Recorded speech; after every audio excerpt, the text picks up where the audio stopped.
दोस्तों हमारे भारत के हॉन्टेड प्लेसेस की जब बात होती है तो उसमें भानगढ़ किले का नाम सबसे ऊपर आता है। राजस्थान में मौजूद इस 500 साल पुराने किले का लोगों में कुछ ऐसा खौफ है कि यहाँ पर लोग दिन में भी जाने से कतराते हैं और यहाँ तक कि कहा जाता है कि रात के समय में जो कोई भी इस किले में जाता है वो फिर कभी भी वापस लौटकर नहीं आता। इसीलिए सरकार ने भी खुद बाकायदा बोर्ड लगाकर रात के समय में इस किले में जाने से प्रतिबंध लगाया हुआ है। और दोस्तों खौफ का आलम तो यह है कि रिजर्व्ड एरिया घोषित किए जाने के बावजूद भी भारतीय पुरातत्व विभाग ने डर की वजह से आज तक यहाँ पर अपना ऑफिस नहीं बनाया है। तो फिर भानगढ़ के इस किले का इतिहास क्या है और आखिर क्यों आज इसको इतना ज्यादा खौफनाक और भुतहा माना जाता है, ये सब हम हमारी आज के इस वीडियो में आपको बताने वाले हैं। दोस्तों भानगढ़ के इस किले का निर्माण आमेर के शासक राजा भगवान दास ने सन 1573 में अपने छोटे बेटे माधो सिंह के लिए करवाया था। उस समय यह किला पूरी तरह से खुशहाल हुआ करता था और इस किले के अंदर व इसके चारों तरफ लोगों की घनी आबादी रहा करती थी। लेकिन फिर अचानक एक ऐसी अनहोनी हुई जिससे कि इस किले की खुशियां हमेशा के लिए खत्म हो गई और एक समय खुशहाल नजर आने वाला यह विशाल किला एक भुतहा जगह में बदल गया। लोगों के मन में इस किले का ऐसा खौफ बैठ गया कि उन्होंने इसे छोड़ना शुरू कर दिया, जिसका नतीजा यह हुआ कि यह किला और इसके आसपास का इलाका पूरी तरह से वीरान हो गया। यहाँ तक कि आज भी ये किला सैकड़ों सालों से इसी तरह से वीरान पड़ा हुआ है, जो कि दिखने में बेहद ही खौफनाक नजर आता है। इसके बारे में लोग यह बताते हैं कि किले से लोगों के चीखने, चिल्लाने, रोने और घुंघरुओं की रहस्यमयी आवाजें आती हैं। साथ ही बहुत से लोग यह भी दावा करते हैं कि जो कोई भी इस किले में रात के समय गया है वो फिर कभी भी वापस लौटकर नहीं आया है। और यही वजह है कि दिन में भी बहुत कम लोग ही इस किले के अंदर जाने की हिम्मत कर पाते हैं।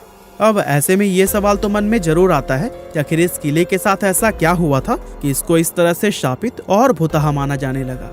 असल में इस किले के हॉन्टेड होने के पीछे लोगों द्वारा एक नहीं बल्कि कई अलग अलग कहानियां बताई जाती हैं, लेकिन उन सभी में सबसे फेमस, जिस पर लोगों द्वारा सबसे ज्यादा भरोसा किया जाता है, वो है राजकुमारी रत्नावती की कहानी। कहते हैं कि जब इस किले का निर्माण करवाया गया था तब इसमें रत्नावती नाम की एक बेहद खूबसूरत राजकुमारी रहा करती थी। उस समय राजकुमारी रत्नावती की उम्र 18 साल थी और उनकी खूबसूरती की चर्चाएं दूर दूर तक हुआ करती थी। उनकी सुंदरता की वजह से ही बहुत से अलग अलग सियासतों के राजकुमार उनसे शादी करने की इच्छा रखते थे, जिसके चलते अक्सर ही राजकुमारी रत्नावती के लिए शादी के प्रस्ताव आते ही रहते थे। लेकिन राजकुमारी ने तब तक किसी के भी प्रस्ताव को स्वीकार नहीं किया था। अब एक बार राजकुमारी अपनी कुछ सहेलियों के साथ खरीदारी के लिए बाजार गई हुई थी और बाजार में वो इत्र की एक दुकान पर रुकी और वहां से अपने लिए इत्र खरीदने लगी। इतने में ही उस दुकान से कुछ दूरी पर खड़े सिंघिया सेवड़ा नाम के एक व्यक्ति की नजर राजकुमारी पर पड़ी। सिंघिया सेवड़ा उसी राज्य का रहने वाला था और वो काले जादू का महारथी माना जाता था। राजकुमारी रत्नावती की सुंदरता को सिर्फ एक नजर में देखते ही सिंघिया उन पर पूरी तरह से फिदा हो गया और वो टकटकी लगाए राजकुमारी को घूरता रहा और उसी पल उसने अपने मन में यह तय कर लिया कि वो राजकुमारी को किसी भी कीमत पर हासिल करके रहेगा। अब चूंकि वो तंत्र मंत्र और काला जादू जानता था, इसीलिए उसने राजकुमारी के पसंद किए हुए इत्र की बोतलों में से एक बोतल चुपके से उठाई और उस बोतल पर कुछ तंत्र मंत्र करके उसे धीरे से वापस उसी जगह पर रख दिया। असल में वो अपने तंत्र विद्या की मदद से राजकुमारी को अपने वश में करना चाहता था और उसका ये प्लान काफी हद तक सफल भी हो गया, क्योंकि राजकुमारी ने उसे इत्र के साथ छेड़छाड़ करते हुए देखा भी नहीं था। और फिर राजकुमारी इत्र की शीशी लेकर अपने किले की तरफ वापस जाने लगी। साथ ही सिंघिया सेवड़ा भी छिप छिप कर राजकुमारी का पीछा करने लगा। हालांकि अभी राजकुमारी सिर्फ कुछ दूर पहुंची ही थी, तभी उनकी एक सहेली ने उन्हें बताया कि एक अनजान व्यक्ति ने इत्र की शीशी पर तंत्र मंत्र किया हुआ है। असल में राजकुमारी की उस सहेली ने सिंघिया सेवड़ा को इत्र की शीशी पर काला जादू करते हुए देख लिया था, लेकिन वो डर की वजह से दुकान में कुछ भी नहीं बोल पाई थी। अब राजकुमारी को जैसे ही काले जादू की बात पता चली तो उन्होंने वो इत्र की शीशी रास्ते में पड़े हुए एक विशाल आकार के पत्थर पर दे मारी।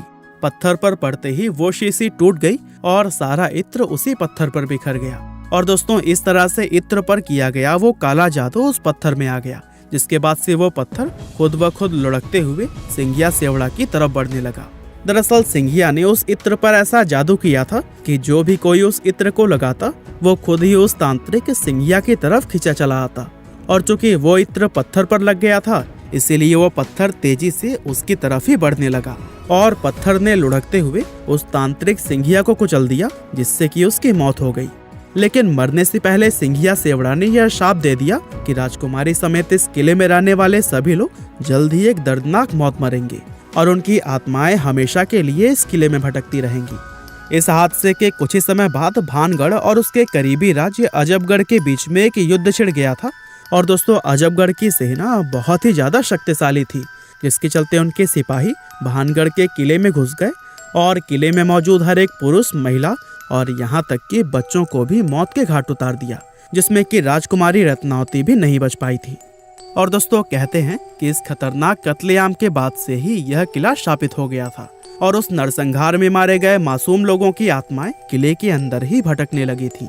दरअसल किले के आसपास रहने वाले लोगों को अंदर से अजीब अजीब आवाजें आती थी और साथ ही किले की तरफ जाने वाले लोगों के गायब होने की घटनाएं भी अक्सर सुनने को मिलती रहती थी।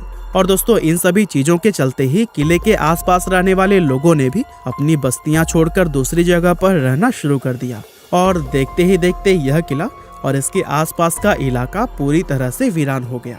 इसके अलावा दोस्तों, इस किले के भुतहा होने के पीछे एक और कहानी यह भी बताई जाती है कि जिस समय यह किला बनाया जा रहा था, तब इस किले की जमीन के पास ही बाबा बालकनाथ नाम के एक साधु रहा करते थे। और बाबा को जब इस किले के बनने की खबर मिली तो उन्होंने राजा भगवान दास के पास यह संदेश भिजवाया कि वे अपने किले को इतना ऊंचा न बनवाएं कि उसकी परछाई मेरी कुटिया तक पहुंच जाए। अब राजा भगवान दास ने बाबा की उस बात को गंभीरता से नहीं लिया और जब यह किला बनकर तैयार हुआ तो इसकी परछाई बाबा बालकनाथ की कुटिया तक पहुंच गई। और दोस्तों, उस परछाई को देखकर बाबा क्रोधित हो गए और गुस्से में उन्होंने श्राप दिया कि भानगढ़ पूरी तरह से तबाह हो जाएगा। और दोस्तों, बहुत से लोग आज यह भी मानते हैं कि भानगढ़ किले की यह हालत बाबा बालकनाथ के उसी श्राप की वजह से ही हुई है।